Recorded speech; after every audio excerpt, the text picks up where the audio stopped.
নমস্কার, আজকে চলে এসেছি আপনাদের জন্য আরও একটি নতুন ভিডিও নিয়ে। আজকের ভিডিও টপিক হচ্ছে হরিদেবপুরে জন্মদিনের পার্টিতে 20 বছরের এক তরুণীর যে অমানবিক গণধর্ষণের ঘটনাটি ঘটেছে, সেটাই হচ্ছে আজকের ভিডিও টপিক। শুনে নিন কী ঘটেছিল সেই দিন, যেদিন ওই ঘটনাটি ঘটে। ফের প্রশ্ন উঠে গেল শহরের নারী নিরাপত্তা নিয়ে। ফের শহরে গণধর্ষণের অভিযোগ। হরিদেবপুরে বন্ধুর জন্মদিনের পার্টিতে 20 বছরের এক তরুণীকে ধর্ষণ করা হয় ও তার সাথে চলে অমানবিক অত্যাচার।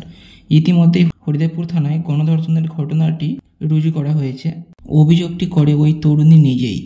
অভিযোগের ভিত্তিতে মামলা করেছে পুলিশ। এই ঘটনাকে কেন্দ্র করে ব্যাপক চাঞ্চল্য এলাকায়। তবে এখনও পর্যন্ত কাউকেই গ্রেপ্তার করা সম্ভব হয়নি বলে পুলিশ সূত্রের খবর। পলাতক এখনও 2 অভিযুক্ত। পুলিশ সূত্রে খবর, শুক্রবার রাতে রিজেন্ট পার্ক এলাকায় একটি ফ্ল্যাটে জন্মদিনের পার্টিতে গিয়েছিলেন ওই তরুণী। অভিযোগ, সেখানেই তিনি গণধর্ষণের শিকার হন। পুলিশ সূত্রে খবর, এক যুবকই প্রথম তাকে অন্য আরেক যুবকের বাড়িতে নিয়ে যায়। তারপর ঘটে এই নারকীয় ঘটনা। গণধর্ষণের পর দীর্ঘক্ষণ চলে নারকীয় অত্যাচার। অবশেষে দীর্ঘক্ষণ পর কোনো মতে বাড়ি থেকে বার হতে পারে ওই তরুণী এবং বাড়িতে ফিরে এসে বাড়ির লোকের কাছে সবটা খুলে বললেন ওই তরুণী। তারপর বাড়ির লোকের সঙ্গে সোজা চলে যায় পুলিশ স্টেশনে। পুলিশ ইতিমধ্যেই ধৃতদের বিরুদ্ধে একাধিক ধারায় মামলা দায়ের করেছেন। তরুণী এবং তার সঙ্গে তার পরিবারের লোকের সঙ্গেও কথা বলা হচ্ছে। 2 যুবকের খোঁজেও জোর কদমে শুরু হয়েছে তল্লাশি। আপনারা সবাই তো জানেন, কিছুদিন আগেই 1 বছর পূর্ণ হয়েছে আর.জি. কর কাণ্ডের। যদিও তার আগেই ঘটে গিয়েছে কসবা কাণ্ড।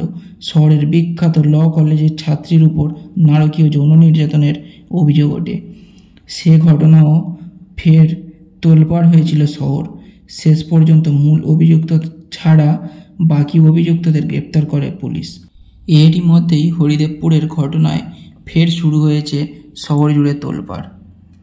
তো আপনারা একটা কথা বলুন, এটা কি চলছে দেশে? যেখানে সেখানে গণধর্ষণের শিকার হচ্ছে নারীরা। কেন নারী নিরাপত্তা নিয়ে এত প্রশ্ন কেন? আচ্ছা, মানুষের মনে, ছেলেদের মনে এত ক্ষোভটাই কিসের যে নারীদেরকে এইভাবে অত্যাচার করছে? নারীরা কি মানুষ নয়? তাদের কি মানুষ বলে মনে হয় না? তারা কি শুধুই একটা শরীর? আপনারা কমেন্ট করুন অবশ্যই। নারীদের কি, এদের কি মানুষ বলে মনে হয় না? ওদের বাড়িতে কি যারা এগুলো করে, তাদের বাড়িতে কি তাদের মেয়ে বউ নেই, মা নেই? তারা কি নারী নয়? তাদের অন্যরকম দেখতে।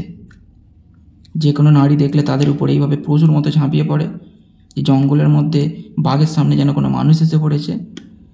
এত অত্যাচার কেন?